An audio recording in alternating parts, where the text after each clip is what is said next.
Football বিশ্বকাপ শুধু একটি ক্রীড়া প্রতিযোগিতাই নয়, এটি বিশ্বের অন্যতম বৃহৎ ব্যবসাও বটে। এই টুর্নামেন্টকে কেন্দ্র করে বিজ্ঞাপন, সম্প্রচার, পর্যটন এবং পণ্যের বাজার যেমন কয়েকগুণ প্রসারিত হয়, তেমনিভাবে বৈশ্বিক জুয়ার বাজারেও এক বিরাট বিস্ফোরণ ঘটে। ম্যাচের ফলাফল কী হবে, কে প্রথম গোল করবে, কত মিনিটে গোল হবে, কতগুলো কর্নার হবে, কিংবা কোন খেলোয়াড় হলুদ কার্ড দেখবে, এরকম অসংখ্য ক্ষুদ্র ঘটনাকে কেন্দ্র করে বাজি ধরা হয়। বিশ্বের প্রায় প্রতি ৫ জনে একজন প্রাপ্তবয়স্ক ব্যক্তি অন্তত একবার অনলাইনে জুয়া খেলেছে। বিশ্বকাপ আসলে এই সংখ্যাটা আরও অনেক বেড়ে যায়, কারণ এ সময় কোটি কোটি মানুষ বিশ্বকাপের লাইভ ম্যাচ দেখে, আর এই বিপুল দর্শকদের একটি বড় অংশ কোনো না কোনোভাবে বাজি বা বেটিংয়ের সঙ্গে জড়িয়ে পড়ে। একাধিক বিশ্লেষণ অনুযায়ী বিশ্বকাপ আসরকে কেন্দ্র করে বিশ্বব্যাপী কয়েকশো বিলিয়ন ডলারের জুয়া খেলা হয়। ২০২২ সালের কাতার বিশ্বকাপের সময় বৈধ ও অবৈধ উভয় ধরনের বেটিং মিলিয়ে মোট ২০০ থেকে ৩০০ বিলিয়ন ডলারের লেনদেন হয়েছিল।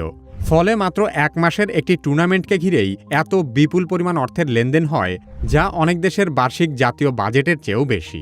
বিশ্বকাপ আসলেই বিশ্বব্যাপী জুয়া খেলা বেড়ে যায় কেন, এবং বৈশ্বিক জুয়ার বাজার আসলে কত বড়, সে সম্পর্কে আলোচনা করা হবে কি কেন কিভাবে এই পর্বে। বিশ্বকাপের সময় বেটিং ওয়েবসাইট এবং মোবাইল অ্যাপগুলোর ব্যবহার অস্বাভাবিকভাবে বেড়ে যায়।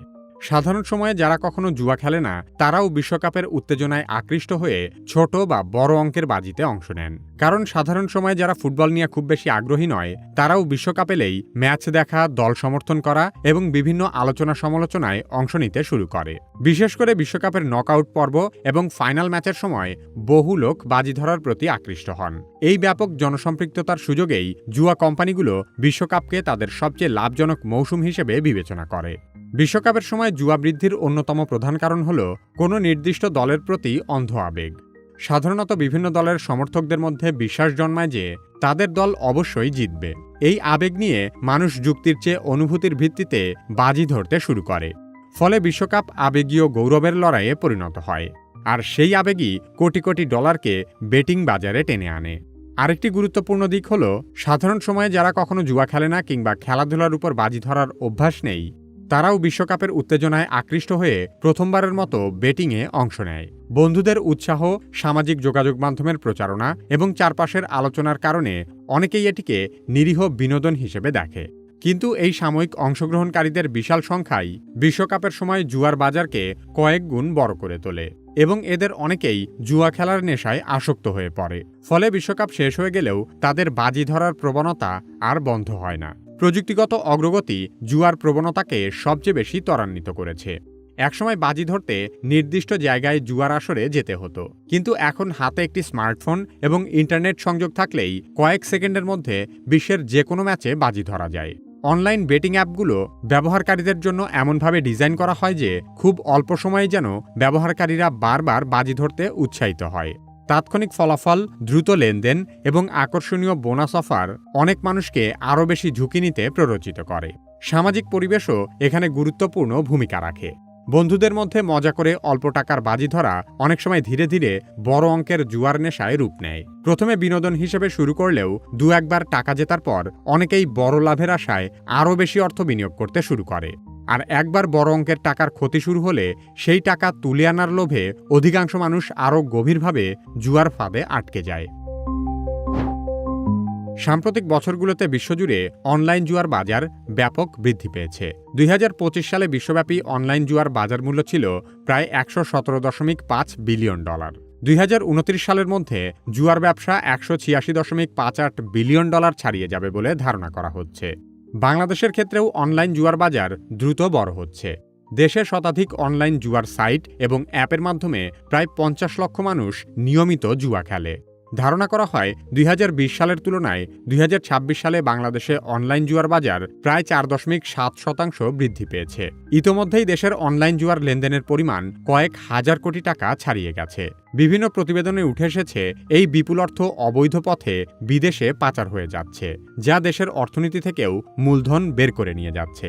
স্মার্টফোনের ব্যাপক ব্যবহারের কারণেই মূলত অনলাইন জুয়ার এই বৈশ্বিক বিস্তার ঘটছে। বর্তমানে অনলাইনে জুয়া খেলার মোট ৮০% স্মার্টফোনের মাধ্যমে হচ্ছে।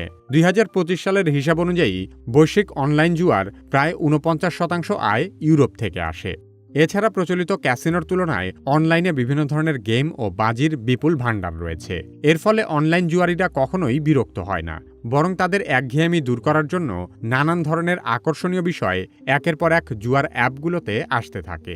অনলাইন ক্যাসিনোগুলো বড় অঙ্কের মুনাফা করার ফলে তারা আগ্রাসী বিজ্ঞাপন ও বোনাসের প্রস্তাব দেয়। তারা স্বাগত বোনাস, ফ্রি স্পিন ও লয়্যাল্টি প্রোগ্রামের মতো নতুন ও পুরনো উভয় ধরনের খেলোয়াড়কে আকৃষ্ট করতে সক্ষম হয়। নৈতিকতা বিবর্জিত গণমাধ্যম থেকে শুরু করে বড় বড় তারকারা অবলীলায় এইসব জুয়ার অ্যাপ প্রচার করে যাচ্ছে, যার ফলে বাংলাদেশের শহর থেকে গ্রাম পর্যন্ত সর্বত্রই স্মার্টফোন ও ইন্টারনেটের যেভাবে বিস্তার ঘটেছে, একইভাবে ছড়িয়ে পড়েছে অনলাইন জুয়ার আসক্তি। পাশাপাশি মোবাইল ব্যাংকিংয়ের মাধ্যমে সহজে লেনদেনের সুবিধা এবং অনলাইনে গোপনীয়ভাবে খেলার সুযোগ থাকায় অনেকেই নির্দ্বিধায় অনলাইন জুয়ায় জড়িয়ে পড়ছে।